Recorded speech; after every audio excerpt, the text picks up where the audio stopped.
Hello, thanks for joining the four-year college overview for 11th, 12th grade students presentation, which is designed for our series for the first gen to the United States undergraduate admissions programming. Today we're going to be covering the overview in perspective for junior and senior year. We're going to talk about the post-secondary options that are available for students. We're going to touch on timelines for the junior and senior year. We'll discuss admission requirements, criteria, and common deadlines. And we'll do an overview of admissions exams, AP testing, and then also touch on the resources available for students and families and the way that the CCC supports our juniors and seniors throughout their journey. The first thing we do encourage you to do as a family is to have a discussion on why college. I think there are many options that are out there for post-secondary opportunities for students, and we do want students and families to reflect before we get too deep into the applying. Why college? Why are you deciding to move forward with college? And maybe if you're viewing this video independently of our programming, take a moment and pause it and have a conversation with your students, and students have a conversation with your parents or guardians. We want parents and guardians to share, what do you hope for your child in this process and in college? How will college benefit your child and help them achieve their goals?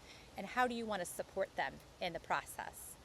Students, we want you to think and reflect about what's motivating you to go to college and what would you like to accomplish from going?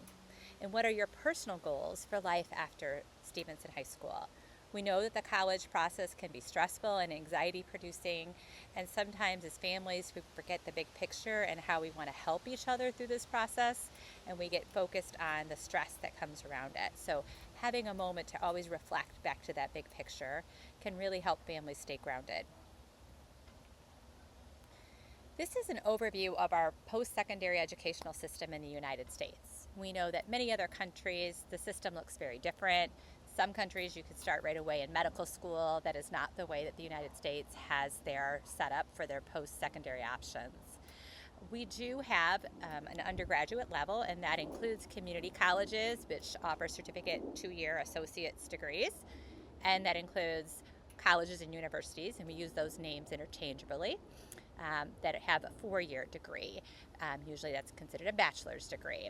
The nice thing about our community colleges is that they are designed to transition for students to go straight into a bachelor's degree. So they can transfer and take 2 years at the community college level, and they can do their gen eds there and what's required for the major, and then transfer to a community college. Our local community college is College of Lake County, but students can look at some of the others in the area. And then they go to the 4-year school after they have the 2 years at a community college. They could even do 1 year and go to 3 years. And that 4-year institution is only to add up to 4 years. So if they do 2 years at the community college, they would do 2 years at the university and still earn the bachelor's degree from that university. So it's a great way for families to transition in if maybe English is you're still learning. It's great for families that are concerned about costs because the tuition at a community college is usually about a third, if not less, than what a 4-year institution is. And then families save on the housing and the room and board. They're not paying for residential halls or apartments and dining plans. The student's eating food out of your refrigerator still and living with you. Once a student receives a bachelor's degree, then the next part of post-secondary is the graduate level. That includes master's degrees, professional degrees, and doctorate degrees. And though there might be some unique direct entry doctorate BS to MD programs, those are really rare and few in between. The traditional pathway is to earn your bachelor's degree and then move on to the graduate level. The timeline for juniors, we really want them to start to learn more about themselves and colleges and what their interests are and how they all connect. We want students to continue to look at their interests. They can connect with Naviance for career assessments. There's several different career assessments in there, some based off of strengths, academic skills, their personality, the value in the work they do, and their preferred work environment. In addition, we have college fairs that are national or regional that they can attend. We have college rep visits. Just like we had mentioned in the 9th, 10th overview, the juniors and seniors are able to attend those college rep visits. We have over 100 and 120 schools come each fall. is a great opportunity for students to meet with those college representatives and talk to them about their programs and the application process. And students also should be visiting colleges. There are a lot of differences in our colleges. We have some schools that are really large and their classes are 200, 300, 400 in size that freshman year, and some schools that are smaller and more discussion and interaction. We've got schools that are in urban environments with the hustle and bustle of city life around it, and schools that are more in a rural or college town where everything is there because the college is there and catered toward the students. So students will find pretty quickly once they're on a couple college campuses their preferences. We do have a junior family series night through the College Career Center, so we definitely want you to join us for that. We have a night in November and a night in March, and it's a series as well. So in November, we'll talk a little more about how to search for colleges and how to build your list. And that second session in March, we'll talk more about the minutia of applying and letters of recommendation and essay and how a college chooses you. Juniors will get to meet with their counselor for course selection starting in November as well. And the counselors can help connect with their interests are with classes for their senior year to make sure that it's strong, because colleges do look at the senior year schedule when they're reviewing for admissions. The P-Scope meetings will be something that you'll have an opportunity to do as well. You might remember as freshmen and sophomores, you were able to do a scope meeting with your counselor. So that's a school counselor parent engagement meeting where it was with the student and a parent and the counselor. We will do the same thing, but with your post-secondary counselor now for junior year. So every student is assigned a post-secondary counselor.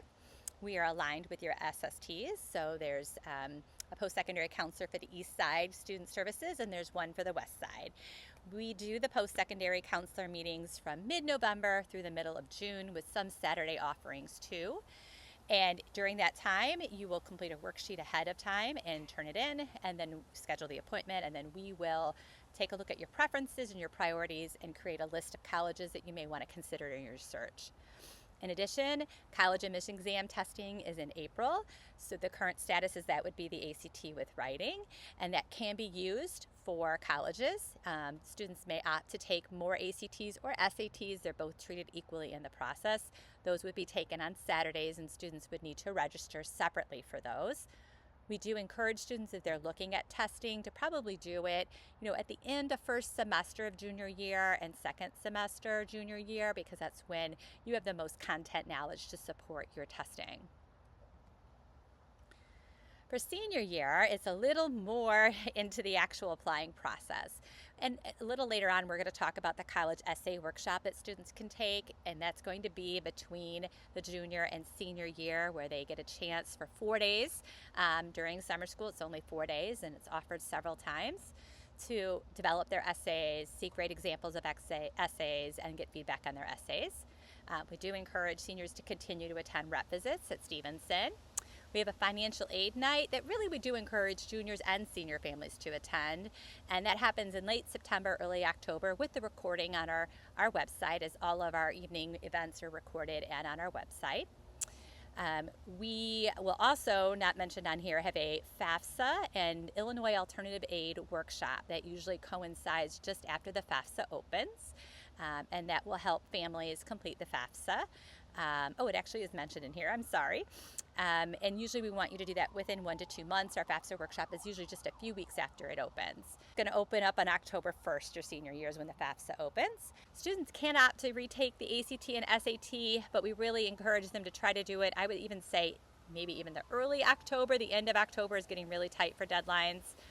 Our overall recommendation when you're looking at applying will be students will be probably working on that Common App in late summer, August, maybe even July. And then most of their colleges, we would encourage them to submit by October 15th. And we'll go more into the detail of that, but typically that's for in our other programming, but anything public or that has early in the plan, we want students to be done around October 15th. And then November 30th, we kind of encourage students to be done with the rest of the 4-year applications. So they're working ahead of deadlines, because once they submit, they do need to create portals into the college websites directly, and they want to make sure everything got there in time. And the closer they are to deadlines, the colleges can get behind with all the things that are coming in. And then all of this comes together by May 1st. May 1st is called the National Candidate Reply Date, or the commitment date as everyone calls it. And so students need to commit to a college by May 1st with a deposit at the end of their senior year. Let's talk a little bit about admissions criteria for colleges. Schools, most of them have a minimum course requirements that they're looking for in their applicants. They're focusing mainly on the core courses, and core would be English, math, science, social studies, and world languages. They also look at the transcript deeply. I think students and parents get very hyper-focused on a GPA. A GPA is not what most schools are focused on. They're really looking at, let's see what your academic journey is. How many classes have you taken in the course? Are your grade 10s going up or are they going down? Are you challenging yourself appropriately? Have you stretched yourself a little bit in some of your classes? And they are going to look through the rigor all the way through senior year. So senior year course selection is important to maintain kind of the same levels that you're in. And that's not the time to dial back. Standardized testing might be part of it. I think there's only a handful of schools currently that require testing. Most are still test optional, but standardized test scores may be part of that process. Co-curriculars, participation, leadership, part-time work, family responsibilities, essays, and perhaps letters of recommendation may all be part of the process. Not every college requires everything on this list, but this is kind of a broad idea of what it may be part of the process. When they're looking at that transcript, as I mentioned in the previous screen, they're going a much deeper dive than just a GPA. They're usually admitting off of 6 semesters, which is through the junior year, the 11th grade year, including that summer school. Most schools will probably not see that first semester grades unless a student is deferred, where they would want to see it to see how they're doing. They do review the grades once a student commits to make sure everything is of kind of the same caliber. But some schools may ask for a mid-year report where students would submit or share in some format their first semester senior grades. They do tend to look at our weighted GPA because that's what is on the transcript. And they're usually looking for 4 years of English, really 4 years of a math, 3 to 4 years of a science, but if you're in a STEM-based major, we would definitely want you at 4. Social studies, usually 3 is satisfactory. Some might recommend 4, but 3 is where we would see kind of that requirement be. World language, they like to see 2 years of the same level, so through level 2. That's important. And note for U of I or for any other college, Spanish 2-3 is still considered Spanish 2, and Spanish 3-4 is still considered 3 because that's really the third level. It's kind of accelerated kind of format, was why it's 3-4. And the California public system, they do like 1 year of a fine visual or performing art. So not an applied art, but something in the fine visual performing that includes, photography and guitar and acting, AP art history. So anything in that genre would all count in there. And University of Washington, Seattle does want 1 semester of a fine art. So just know that those are kind of the exceptions. Most other colleges in the United States that have a fine art requirement allow our students to be deficient, since it's not a requirement of our state or our school for graduation. The grades in the core college prep classes are the most important. And again, they're looking to make sure that students are keeping up with the classes, that their levels that they're at through that senior year. For testing, the overview of testing for juniors, you have the ability to take the PSAT and MSQT in October at school. It's a mouthful to say, but the NMSQT stands for the National Merit Scholarship Qualifying Test. So this is where you get the ability to see if you could, qualify for being a national merit. The ACT with essay is a requirement for our school for graduation from the state in April, so you will take that. And if you wish to take any additional ones, those are self-registration. So you would go to collegeboard.org to sign up for a Saturday SAT, or ACT student.org to sign up for an ACT. Please note that there are deadlines to register by, but we have been noticing in the area that all the seats get booked up pretty quickly within a 100-mile radius. So if you would like to take it maybe a second or third time, definitely look into that earlier on.